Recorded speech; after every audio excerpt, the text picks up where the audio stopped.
الرحيم.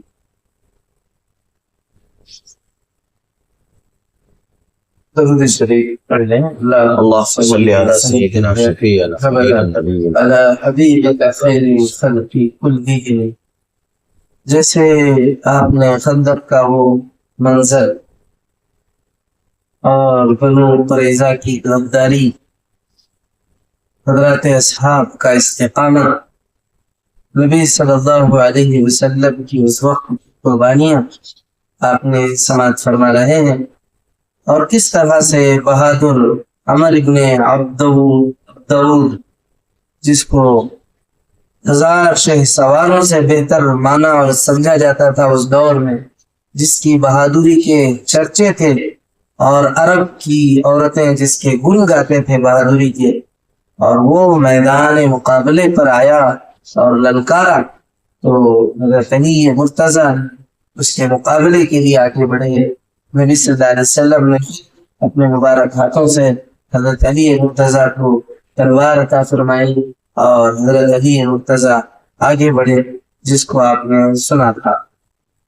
پہلے تو اس نے کہا کہ بھتیجے مجھے تجھ پر ترس آ رہا ہے، تو حضرت علی نے فرمایا لیکن میری تلوار تو بے چین ہے کہ تیرا خون پینے کے لیے.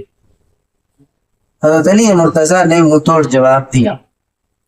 اب عمر غصے سے بےتاب ہوا، اس نے پوری طاقت سے تلوار کا وار کیا. حضرت علی مرتضیٰ نے تلوار کو ڈھال پر روک لیا اور خود بڑھ کر وار کیا. لوگوں نے دیکھا عمر اب خاک خون میں لتڑ پڑا ہے، لت پت پڑ گیا، خواب خون میں تڑپ رہا ہے. مسلمانوں نے زور سے اللہ اکبر کا نعرہ لگایا کہ پورا میدان گونج اٹھا. علی مرتضیٰ نے 1000 شہ سواروں کو خاک و خون میں، جس کو 1000 شہ سواروں کے برابر مانا اور سمجھا جاتا تھا، اسے خاک و خون میں تڑپنے چھوڑ.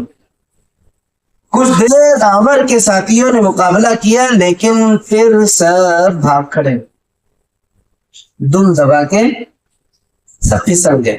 اس حملے میں دشمنوں کو بہت زیادہ ناکامی ہوئی، لیکن خندق کو پار کر لینا ان کے لیے غم خوشی کی بات نہ تھی. خندق کو کراس کرنا. اب بہتوں کے حوصلے بڑھے، دوسرے بہادروں نے بھی جان پر کھیلنے کا فیصلہ کیا اور خندق کے اس پار جا کر مسلمانوں سے مقابلہ کرنا چاہا.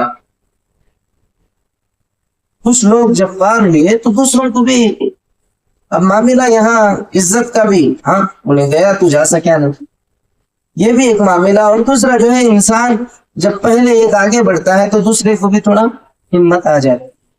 تو یہ بڑا نقصان کا معاملہ تھا ہمارے لیے. سورج ڈوب چکا تھا، تاریکی پہل چکی تھی. دشمنوں کا ایک دستہ خندق کی طرف بڑھا.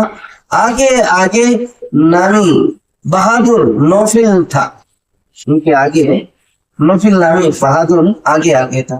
خندق پر پہنچ کر اس نے گھوڑا گدایا اس پار ہو جائے، یعنی بڑے ایڑ لگا، یعنی کہ اس کو پار کرنے کے لیے جیسے گھوڑ سوار لوگوں کا جو طریقہ استعمال ہوتا ہے، جیسے اچھالنے کے لیے یا جو ہے ڈئی مارنے کے لیے، جس طرح سے گاڑیوں کے ماہرین، ٹو ویلر چلانے والے لوگوں کے ماہرین جس طرح ٹرین اپ ہوتے ہیں، اس طرح سے خندق پار کرنے کے لیے جو ان کی سواریاں تھیں اس زمانے کی، اس کو جو ہے جیسے خاص طور پر گھوڑا، تو اس کو جو ہے اس نے ایک بار ایسے زور سے آ کر کے ایک مرتبہ بریک کرنے سے، جس طرح وہ کوئی ترتیب ہوگی شاید اس وقت میں، ہمیں گھوڑوں سے زیادہ مہارت نہیں ہے، اس لیے ہمیں صحیح طرح سے اس کا ایکسپلین نہیں کر سکتے.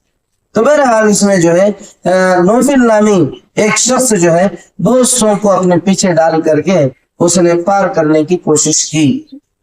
گھوڑا خندق میں گرا، نوفل کا سر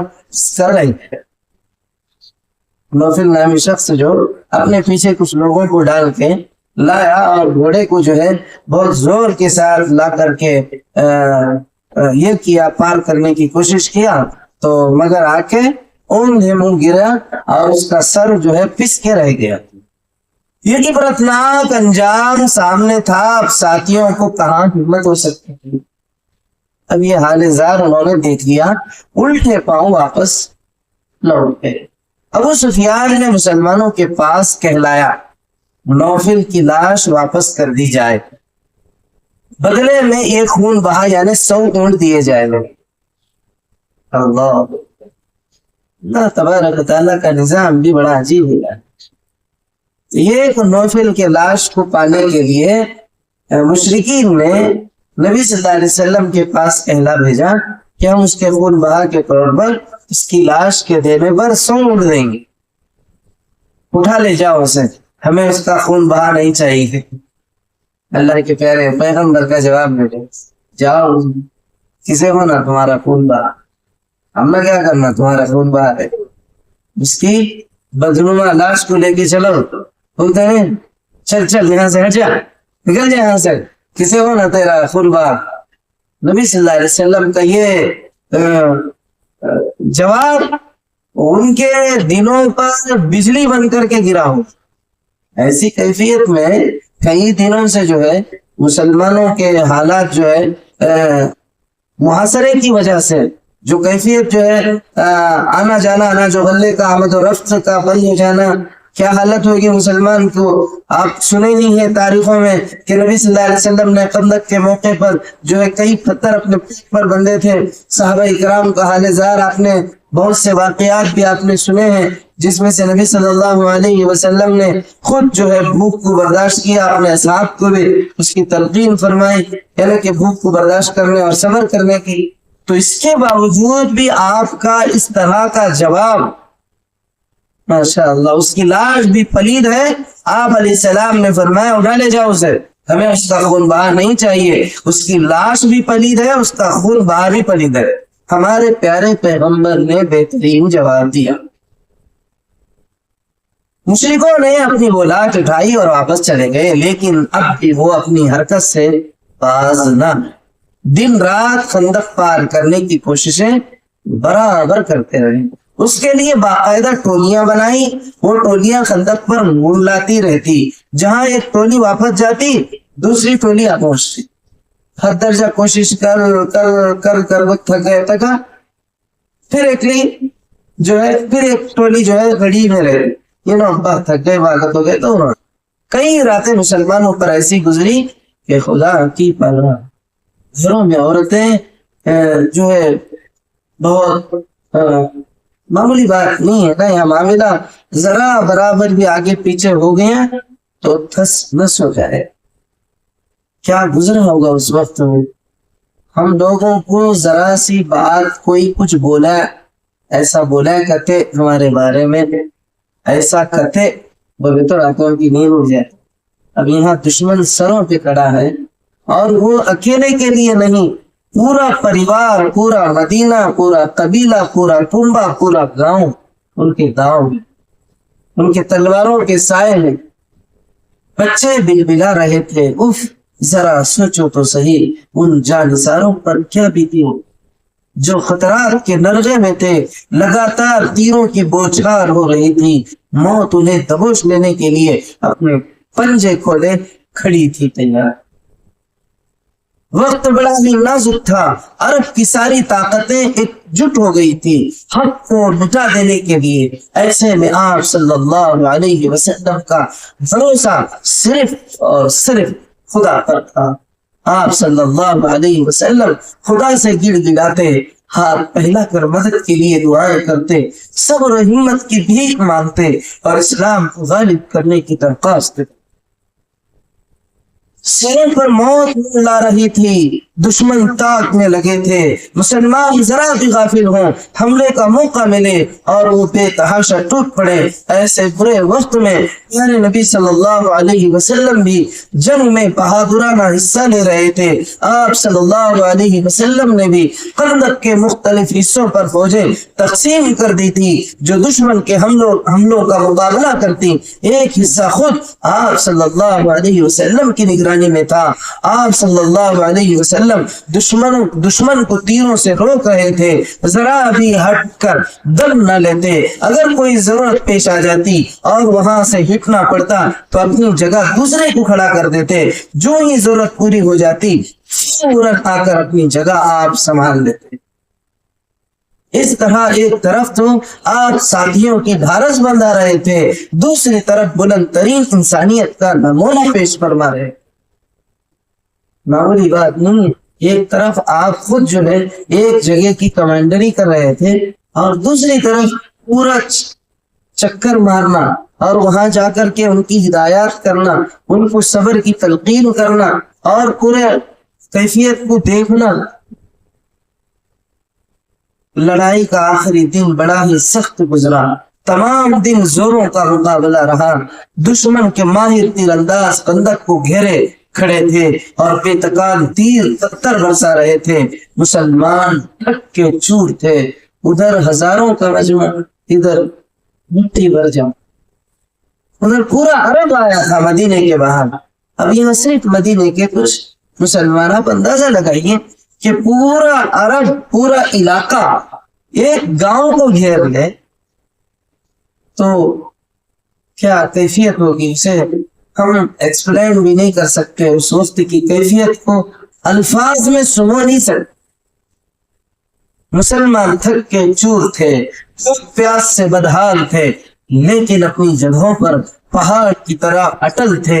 ذرا بھی پیچھے ہٹنے کا نام نہ لیتے. اس لڑائی میں مسلمانوں کا جانی نقصان بہت کم ہوا. مشکل سے ان کے 6 آدمی شہید ہوئے. مسلمانوں کے صرف اتنی بڑی لڑائی, اتنے مہینوں تک کا محاصرہ اور مسلمانوں کے شہید ہونے والے افراد صرف 6.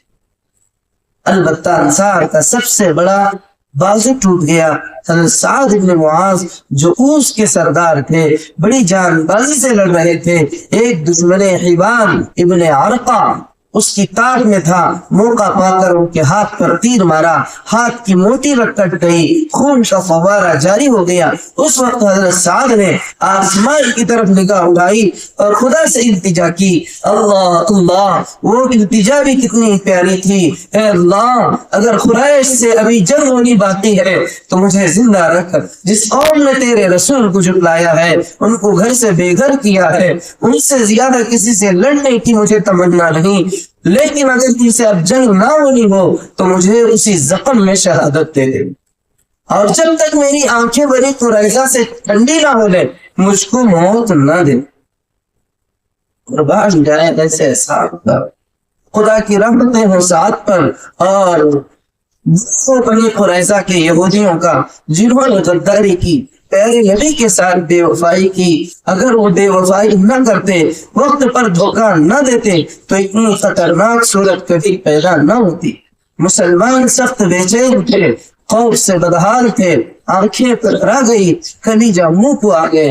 ادھر منافق غصے سے تل ملا رہے تھے, ہونٹ چبا چبا کر کہتے, اللہ اور اس کے رسول نے تم کو دھوکہ دیا. ہر طرف مایوسی پھیلی ہوئی تھی, پوری فضا اداس اداس تھی. ایسے میں ایک روز دیکھا گیا پیارے نبی کا چہرہ خوشی سے تمتما رہا تھا. آنکھوں میں عجیب چمک تھی جو بھی انتہا اطمینان کا پتہ دے رہی تھی. ایسے لگ رہا تھا جیسے فتح کا فرشتہ آپ کے سامنے کھڑا ہو. آگے کیا ہوا آپ انشاءاللہ کل سماعت فرمائیے. اللہ تبارک تعالی ہمیں پیارے پیغمبر کی محبت الفت ہمارے دلوں میں پیدا فرمائے. اس پیارے نبی کے پیارے اصحاب کی محبت اور ان کی ابتدا بھی ہمارے دلوں میں اللہ پیدا فرمائے.